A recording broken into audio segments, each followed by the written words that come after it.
ഞാൻ പേഴ്സണലി വേറൊരു കാര്യം ചോദിക്കണം എനിക്ക്. അതായത് നമ്മളിപ്പോൾ ഒരു ആരാധന എന്ന് പറയുമ്പോഴത്തേക്കിനും നമ്മൾ പല രീതിയിലുള്ള ആരാധനയുണ്ട്. നമ്മളൊരു വിഗ്രഹാരാധന ചെയ്യുമ്പോഴത്തേക്കിനും പ്രത്യേകിച്ച് നമ്മളൊരു ജോലി പോലെ കണ്ട് ചെയ്യുമ്പോഴത്തേക്കിനും അതിനകത്ത് എത്രത്തോളം ഡിവോഷൻ വരുന്നുണ്ട്. ഇപ്പം എല്ലാ ദിവസവും സെയിം കാര്യം നമ്മൾ ചെയ്യുന്നു, എല്ലാ ദിവസവും നമ്മൾ ചെയ്യുന്ന കാര്യം സെയിമാണ്.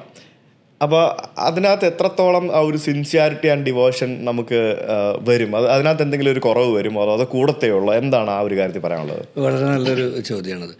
കാരണം അത് ഞാൻ ആലോചിക്കാറുണ്ട്. കാരണം ഇപ്പോൾ മേശാന്തി ആയ സമയത്തുള്ള ഒരു എക്സ്പീരിയൻസ് പറയാം. നമുക്ക് ചിലപ്പോൾ ഇത് പറഞ്ഞ പോലെ എല്ലാ ദിവസവും ഒരേ കാര്യങ്ങൾ ചെയ്യുന്നു, നമ്മളതൊരു യാന്ത്രികമായി ചെയ്തു എന്ന് വരാം. നമ്മുടെ മനസ്സാണ് നമുക്ക് എപ്പോഴും ഏകാഗ്രതമായിക്കൊണ്ടിരിക്കില്ല. പക്ഷെ ആ സമയത്ത് എന്തെങ്കിലും ഒരു കാര്യം നമ്മളിതിലേക്ക് ശ്രദ്ധിക്കാനായിട്ട് ഭഗവാന്റെ ഭാഗത്തുനിന്ന് ഉണ്ടാവാറുണ്ട്.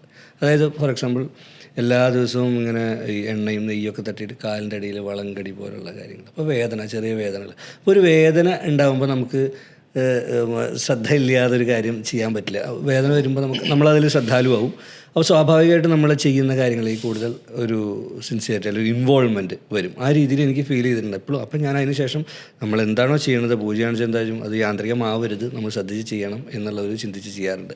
പിന്നെ എന്ന് ചോദിച്ചാൽ ഈ ഒതുക്കിയ പ്രവൃത്തിയുടെ സമയത്ത് എല്ലാ തവണയും ഒരേ പൂജയാണ്. അതിൻ്റെ ഉള്ളിൽ കയറി കഴിഞ്ഞാൽ ഓരോ ദിവസവും വ്യത്യസ്തമാണ്.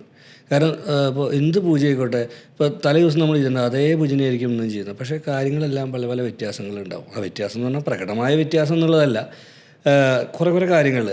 സമയം എന്നുള്ളത് വളരെ പ്രധാനമാണ് ഗുരുവായൂരമ്പലത്തിൽ. കാരണം ഓരോരോ പൂജകൾ അതിനൊരു സമയത്ത് വേണം. അപ്പോൾ നമ്മൾ ഓരോരോ കാര്യങ്ങൾ ചിലപ്പോൾ നേദ്യമാവാൻ കുറച്ച് താമസം ഉണ്ടാവും. അപ്പോൾ അതിനനുസരിച്ചുള്ള കാര്യങ്ങൾ നമ്മൾ പ്രിപ്പയർഡ് അല്ലേ, നമ്മളായിട്ട് വൈകരുത്. അപ്പോൾ അതിൻ്റെ കാര്യങ്ങൾ ചെയ്യുക. ഇതെല്ലാം കൊണ്ടും അവിടെ ശ്രദ്ധിച്ചേ നമുക്കൊരു കാര്യം ചെയ്യാൻ പറ്റുള്ളൂ. അതല്ലാതെ ഒരു ജോലി പോലെ ഇത് ചെയ്യാൻ സാധ്യമല്ല എന്നുള്ളതാണ് എനിക്ക് തോന്നിയിട്ടുള്ള കാര്യം. അതല്ലാതെ ചെയ്യുക എന്ന് പറഞ്ഞാൽ അത് സാധിക്കില്ല. കാരണം നമുക്കൊരു സമർപ്പണം ഉണ്ടെങ്കിൽ നമുക്ക് ഈ കാര്യങ്ങൾ വൃത്തിയായി ചെയ്യാൻ പറ്റുള്ളൂ. അല്ലെങ്കിൽ എന്തോ ചെയ്തു കാണിച്ചു എന്നുള്ള രീതിയിൽ അതുകൊണ്ട് ഫലം ഉണ്ടാവില്ല. നമ്മുടെ കാര്യം എന്താ, ദേവൻ്റെ ചൈതന്യം ഉയർത്താനുള്ള ശ്രമങ്ങൾ നമ്മളായിട്ട് ചെയ്യുക എന്നുള്ളതാണ്. അപ്പോൾ അതിനു വേണ്ടിയുള്ള ആ ചൈതന്യം നമ്മളുടെ ഉള്ളിൽ ഉണ്ടാവണം, നമുക്കും ഉണ്ടാവണം, ജപവും ബാക്കി കാര്യങ്ങളും. എന്നാലേ നമുക്ക് ആ ഒരു രീതിയിൽ അതിനെ ഉയർത്തണം.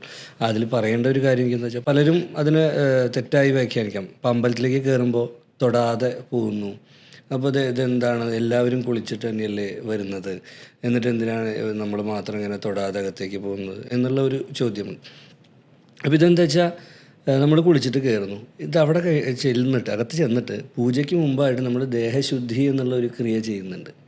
അത് ഭഗവാന്റെ തലത്തിലേക്ക് നമ്മുടെ മനസ്സിനെയും ഉയർത്താനുള്ള ഒരു കാര്യമാണ്. അത് ചെയ്തതിന് ശേഷമാണ് പൂജ ചെയ്യുന്നത്. അപ്പം ഞാൻ അത് ചെയ്യാൻ പോവുകയാണ്, അതുകൊണ്ട് ഞാൻ അത്രയും പ്യുവറായിരിക്കണം എന്നുള്ളത് കൊണ്ടാണ് നമ്മൾ വേറെ ഒരു സ്പർശനവും ഇല്ലാതെ പോകുന്നത്. അല്ലാതെ ബാക്കിയുള്ളവർ വൃത്തിയില്ലാത്തവരാണെന്നോ ആ ഒരു രീതിയിലല്ല അതിനെ ഉദ്ദേശിച്ചതെന്ന് ഞാൻ പറഞ്ഞത്. കാരണം അത്രയും ചെയ്തിട്ട് അവിടെ ദേഹശുദ്ധി എന്നുള്ള ക്രിയ ചെയ്തിട്ടാണ് പൂജ തുടങ്ങുന്നത് തന്നെ. അത് ചെയ്യാൻ പോകുന്ന ഒരാൾ അത്രയും പ്യുവറായിരിക്കണ്ടേ, അതുകൊണ്ടാണ് ആ രീതിയിൽ പോകുന്നത്. ഭഗവാന് വേണ്ടിയാണ്, ഭഗവാന്റെ കാര്യം ചെയ്യാൻ വേണ്ടി മാത്രമാണ് നമ്മൾ ആരെയും തൊടാതെ എന്നുള്ള രീതിയിൽ അകത്തേക്ക് പോകുന്നു. ഇനിയിപ്പോൾ പൂജ കഴിഞ്ഞിട്ടാണെങ്കിലും നമ്മൾ നമ്മുടേതായ നിലയിലേക്ക് ഇറങ്ങുന്നുണ്ട്. ലയാംഗം എന്ന് പറഞ്ഞ ഒരു ക്രിയ ചെയ്തുകൊണ്ട് പൂജയ്ക്ക് അവസാനം അത് ചെയ്തിട്ടാണ് നമ്മൾ പൂജ അവസാനിപ്പിച്ച് പുറത്തേക്ക് വരുന്നത്. കാരണം നമ്മൾ ദേവനോട് ഒരു കാര്യം സമ്മതിക്കണമെങ്കിൽ നമ്മൾ ഏകദേശം ആ ഒരു പവറിൽ ഉണ്ടായാലേ നമുക്ക് പൂജയാണെങ്കിലും നേദ്യമാണെങ്കിലും എല്ലാം കൊടുക്കാൻ പറ്റുള്ളൂ. അപ്പോൾ ആ ഒരു കൺസെപ്റ്റ് വളരെ ഡീപ്പായിട്ടുള്ളൊരു കൺസെപ്റ്റാണ്. അപ്പോൾ അതുകൊണ്ടാണ് അമ്പലങ്ങളിൽ അത്രയും ശുദ്ധവും വൃത്തിയും പാലിക്കുന്നത്. പലർക്കും അറിയണ്ടായിരിക്കും. ആ ഒരു കാര്യം ഞാൻ പറയുന്നു. അതും വ്യത്യസ്തമാണല്ലോ. ഇപ്പം നമ്മുടെ കേരളത്തിലെ സ്റ്റൈലേ അല്ലല്ലോ തമിഴ്നാട്ടിൽ പോയി കഴിയുമ്പം. കർണാടകത്തിൽ പോയി കഴിയുമ്പോൾ എൻറ്റയർലി മാറി. നോർത്തിലേക്ക് പോയി കഴിഞ്ഞാൽ പിന്നെ ഇതൊന്നുമില്ല, അവിടെ വേറെ തന്നെ രീതിയാണ്. അതിനകത്ത് പോലും നമുക്ക് വളരെ വ്യത്യസ്തമാണ് എല്ലാ കാര്യങ്ങളും. ഓരോ നാട്ടിലെ കൾച്ചർ വ്യത്യാസമുണ്ട്. അവിടുത്തെ ആ ഒരു ശീലങ്ങളും ബാക്കിയുള്ള കാര്യങ്ങളും എല്ലാം വ്യത്യസ്തമല്ലേ.